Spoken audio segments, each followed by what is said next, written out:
that, or the police can pull you and potentially fine you. And like, you know, it's just a sticker. Just get it on there.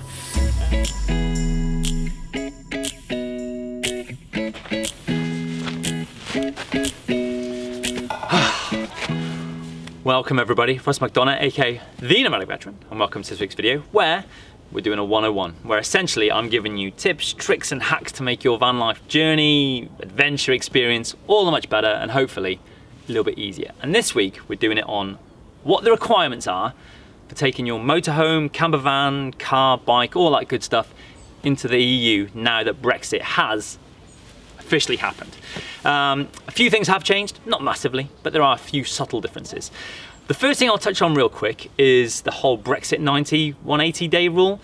Essentially what it means is, as Brits, and this is who this video is for, is Brits. If you're from another country, you'll have to look up what requirements you need, but as Brits, you can spend up to 90 days in the Schengen zone on your holiday. Once your 90 days is up, you have to leave that zone. So that could be into Morocco, it could be into Croatia, there's a few other countries, or it could be returning back to the UK. You then have to spend a minimum of 90 days back in that country, like in the UK, outside the Schengen zone, before you can go back in to carry on with your holiday, your touring or whatever, right? So 90 days in, 90 days out, that's how it works. That is essentially how the 180 day rule works. Next up, we'll talk about paperwork, what you need to be actually driving in the Schengen zone, or in the EU, should I say. So I will open my little folder up. Very well, very good admin. What should we cover first? All right, first one, passports. As with when you've probably visited other countries, whether it be like America, Australia, you know, anywhere else worldwide, they've always had a requirement that you need 6 months left on your passport when you're going into that country for your holiday. Now that we've left the EU, you have to have 6 months left on your British passport. You have to. They can turn you away and be like, you ain't coming in. So 6 months left on your passport before it expires, all right? That's the biggie for the passports now. Next up is driving licenses. So you need a full driving license, and make sure your driving license covers the vehicle you're driving. I know that's basics, but make sure it does, all right? Because my driving license is actually from Northern Ireland, I need the two parts. I need the paper part and the card. But if you've got a normal British one, you just need the card. And the other thing I'd bear in mind is the international driving permit. Most of Europe doesn't require it. Some of the places do, and once you start pushing further out, you probably will need it. So again, that's one thing I'd say on that, is just check online to see if the country you're visiting will actually require it. And they're cheap as chips anyway, so I think it's quite easy to get hold of. When it comes to the paperwork for your vehicle, obviously make sure your vehicle's MOT'd, it's taxed and all that good stuff. And the next one would be insurance. So what we carry is our certificate of motor insurance for the year. And then what we've also got is what is actually now a requirement, is a green card. This basically shows the country you're in that you've got enough insurance to cover yourself and the individual if you have a little bump. Everyone's happy, all right? You'll see on when you get your green card, certain countries it works in, or you're covered in, certain countries does not, and you've got a big X through them, so make sure whichever countries you're visiting, your green card covers you for those. It used to be that the green card has to be printed on green paper. Luckily, someone saw sense and was like, that's ridiculous, just normal white paper now, and you're all good. So that's the green card. And then finally, obviously, your V5 Charlie. We've been stopped a couple of times. I've shown them this, they've been happy. All's good. So that is all the, I would say, paperwork side of things. Put them back in there so we don't lose them. Right, what do you actually need for the vehicle itself? Well, we'll start with high-vis jackets. A couple of points on the high-vis jackets. You need the amount of high-vis jackets to the people traveling in your van, in your motorhome, your car, whatever. So if you've got 4 people traveling, you need to have 4 jackets. If you've got 2 people, you need 2 jackets. I'm not trying to teach you how to suck eggs, that's what you need. The other thing to bear in mind in that, they can't be stored in the trunk. So if you're driving a car, you can't keep these in the boot of the car. They have to be in the front or somewhere you can get them without actually leaving the vehicle. Because the theory is, if you're involved in an accident or something's happened, you don't have to get out of the vehicle without wearing a high-vis jacket. If it's in the front, we keep ours in our little glove box. We can put it on straight away and then get out the vehicle to then do your bits and pieces. So you need the amount of Viz jackets resembles the amount of people carrying or in your vehicle, and they've got to be to hand. There you go. Next up, what have we got next? Warning triangles. All right.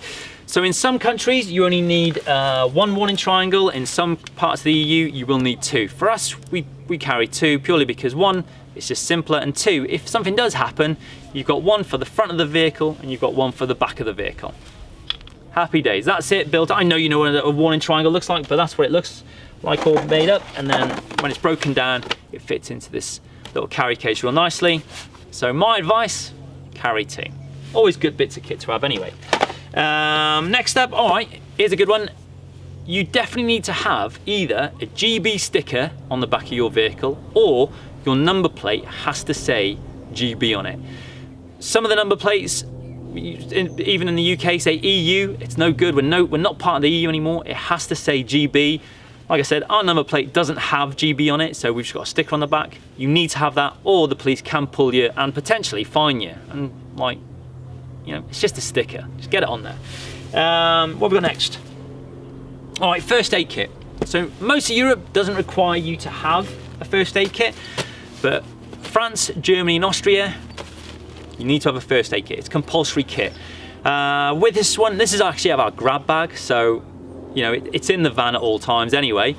We don't keep it up front, but you need it. It's good to have anyway. So first aid kit, peeps. And then finally, have I covered everything there? I think I have. Oh no, headlamp beam converters. So depending on what vehicle you're driving, if you've got a mega Gucci vehicle, nowadays you can actually change the headlamps from right-hand drive to left-hand drive, so you don't need any adapters. And talking of adapters, you'd think, oh, here they are. So you can just change it in the vehicle cab itself.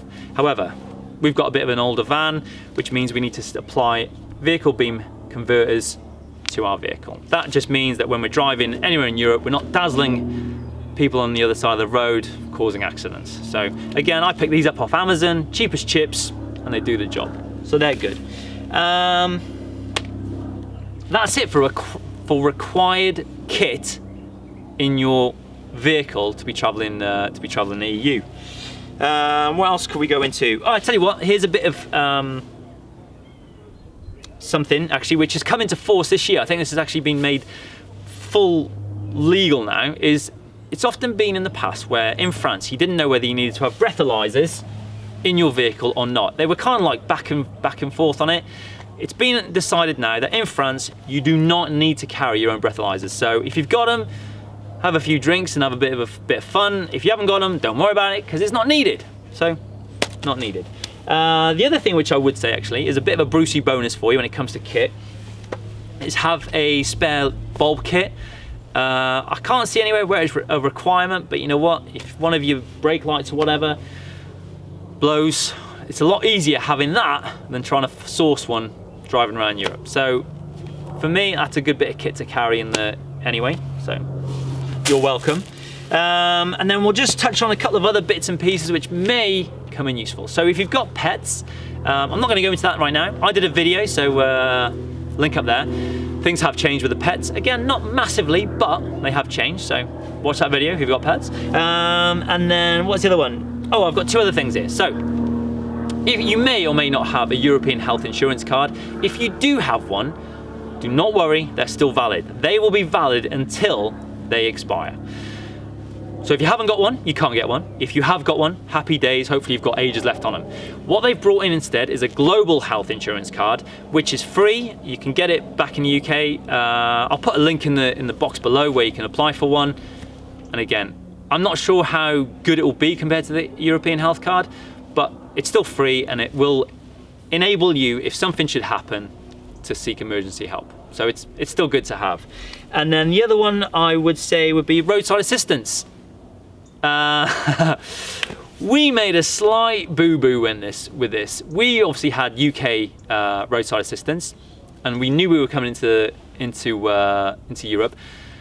I rang up RAC and AA, got some prices. They were both ridiculous. I was like, what? So I chatted over with Gibbo. It turns out we were like, right, we need to get that. We're gonna have to bite the bullet. We then entered France because we were like on a bit of a fastball. So we got into Holland, sorry. Bit of a fastball. We wanted to get over as quickly as possible. It turns out once you're actually in Europe, you then cannot get European roadside assistance. So if anything should happen to us, we'll just have to sort it ourselves or get a local garage to help us and whatnot. So if you're gonna get it, make sure you get it before you get into Europe. I know that sounds mega obvious. Yeah, I know, my bad admin. However, it is what it is. And I think that's it. That pretty much covers everything in terms of paperwork and kit you need to bring your vehicle over into the EU now, seeing as we've left. That's it, usual admin. If you enjoyed this video, please give it a thumbs up. If you'd like to share this with your friends and family or to someone who may be thinking they want to be coming into Europe soon, you know, albeit at the moment, traveling is a little bit difficult. So yeah, please do share the video. If you'd like to leave a comment, maybe your comment can be any other bits and pieces which you think might not be a requirement, but are certainly really handy to have in your time when you've traveled abroad. Or maybe you can let me know when you're traveling abroad. Let us know. I'm always interested to hear what people, especially in the current climate with COVID, has that put you off traveling? Are you still going to be traveling? Let us know. And then finally, subscribe to the channel. That would do us a lot of good. Thank you. And obviously we're heading east, so you can see how we get on. Anyway, that's it. Until Sunday, laters.